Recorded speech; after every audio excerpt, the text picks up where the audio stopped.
look at the young core, you look at Jaylen Brown, Jason Tatum, Robert Williams, Peyton Pritchard. He's a flat out stud.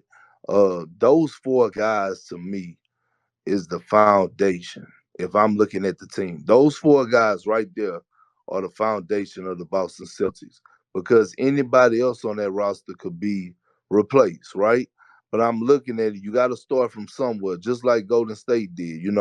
They started with Clay and Steph and Draymond. Draymond, second round pick. They build the foundation, they build culture. So you look at those four young guys, and that, I'm looking at the bench, and to be honest, man, I actually I Luke Kornet brings to the table. I Yeah. actually Oh do. no. I no, I really I do. was Oh, saying damn. that. You shouldn't have said that. And, Damn. and listen, let me tell you why though. Break it down. It's not that it's not that he just could stretch the floor, but if you watch him when he played the game of basketball, he gets in the game and the game changes because he's not going to do anything outside his body. He up, and then your center position is solidified, and then you have a Luke Kornet. Now, what the Celtics need to add is some shooting. They got to add shooting, and at some point, Marcus Smart is going to have to get reevaluated. Although I feel like as of right now, he is the heart and soul of the team. No one could tell me anything different.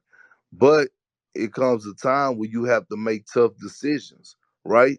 And if you got a player out there that's going to improve your team and you might have to give up Marcus Smart, I mean, it's just part of the business. But I feel like he's also one that you're going to have to go back to the drawing board and reevaluate because he's also coming up for a contract. His contract is soon to be up.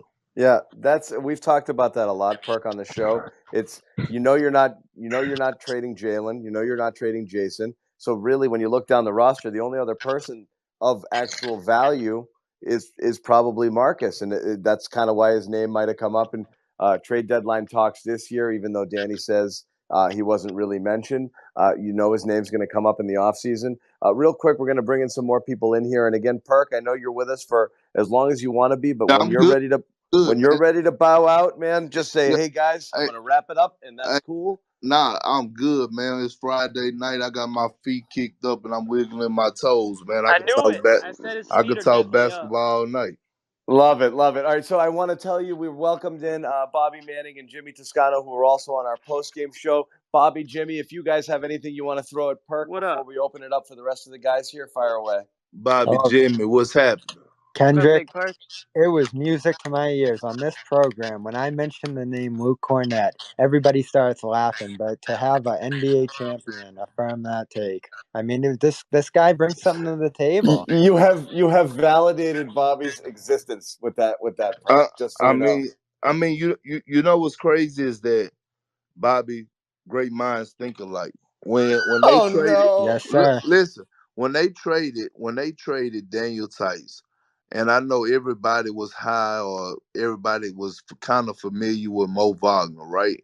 And I said, man, a person that y'all don't need to sleep on is Luke Kornet. And the reason being is when I was in the G League, I played against him. And I know it was the G League, but I just remember like he had like 28 points, man, and he was lighting it up from the three, and he was doing all type of special things, like, but playing within himself. And that's what you want when you're trying to win a championship. You want guys that you could trust that are going to be stars in their role, right? They're going to be stars in their role, not try to do things out of body, but guys who are going to go out there and you know what you're going to get out of them night in and night out. They're not going to try to be something that they're not. And I think Luke Kornet fits that role perfectly, especially. And like, once again, I'm not saying he's a starter. I'm not saying he's a second string guy. But I am saying if you have injuries and one of your big men go down for 2 weeks, he's the guy that could come in and fill that void.